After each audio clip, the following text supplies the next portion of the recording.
कांग्रेस प्रदेश अध्यक्ष कुलदीप राठौर ने केंद्रीय मंत्री नितिन गडकरी के प्रदेश दौरे को आगामी उपचुनाव को देखते हुए पूर्व से प्रायोजित करार दिया है।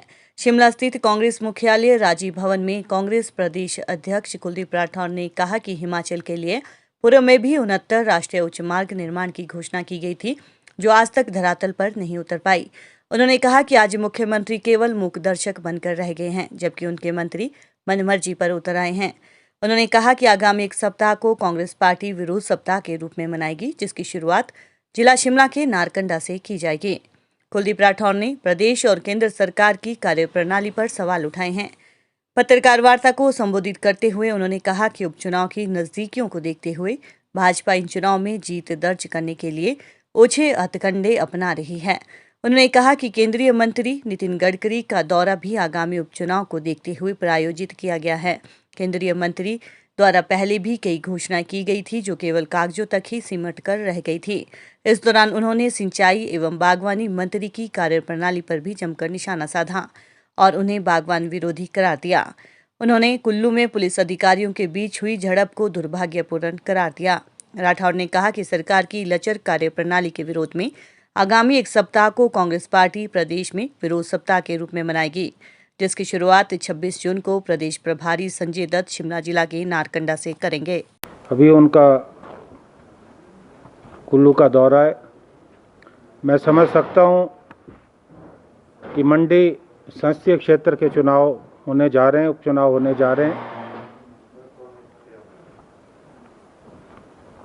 इसलिए शायद उनका दौरा बना है। और पिछले कल 15,000 करोड़ की सड़क परियोजनाओं की उन्होंने घोषणा की। मुझे बहुत आश्चर्य हुआ, क्योंकि अगले वर्ष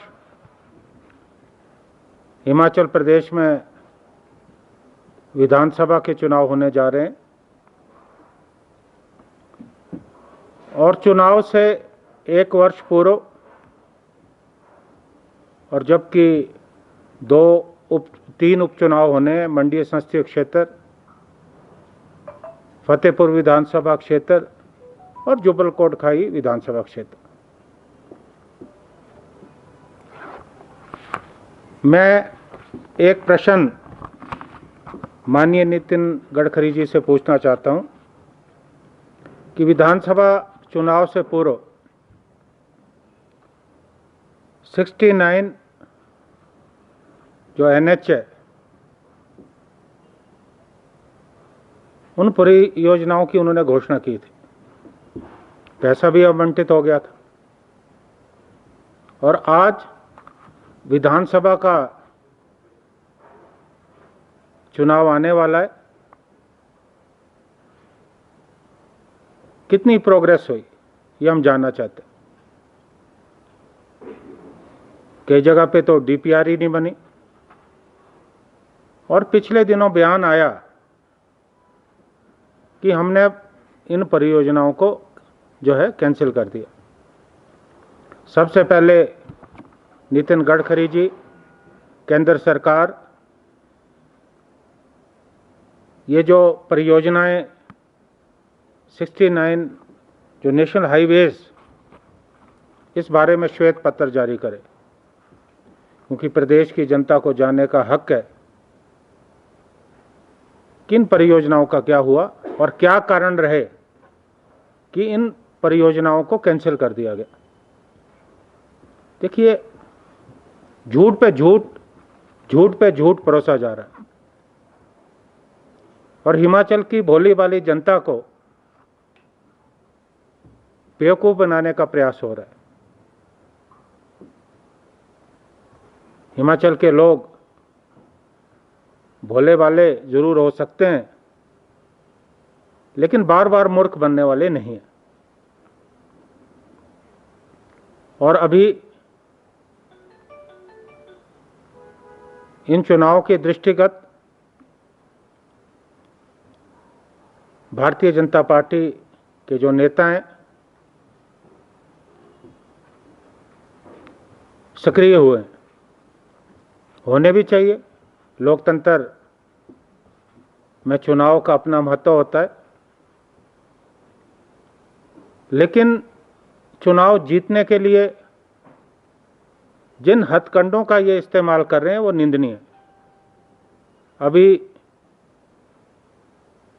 महेंद्र सिंह जी, जिन्हें मंडी लोकसभा क्षेत्र का प्रभारी बनाया गया है, आजकल चुनावी दौरे पे लगातार घोषणाएं कर रहे हैं। मैं उनसे ये पूछना चाहता हूं कि जो पुरानी घोषणाएं थी उनका क्या हुआ, क्योंकि मैंने उन्हें पछाद उपचुनाव में भी देखा है, वहां भी वो प्रभारी थे। मैंने स्वयं देखा है, इस बात का मैं स्वयं साक्षी हूं कि सड़कों के किनारे पाइप्स के ढेर लगा दिए गए और लोगों को कहा गया कि बस आपके घर पानी पहुंचने वाला है।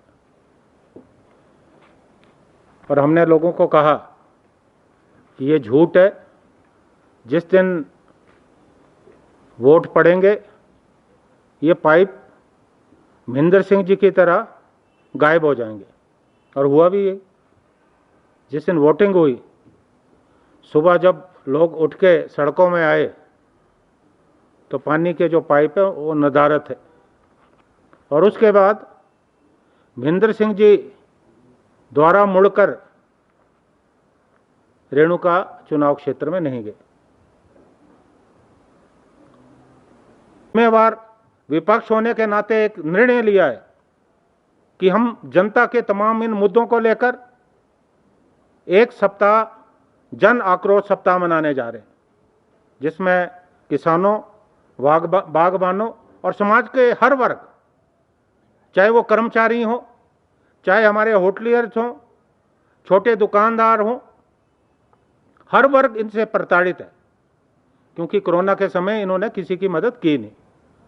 हम इन मुद्दों को लेकर जो है एक सप्ताह तक जिला स्तर पर और उसके बाद ब्लॉक स्तर तक हम धरने और प्रदर्शनों का आयोजन जो है करने जा रहे हैं।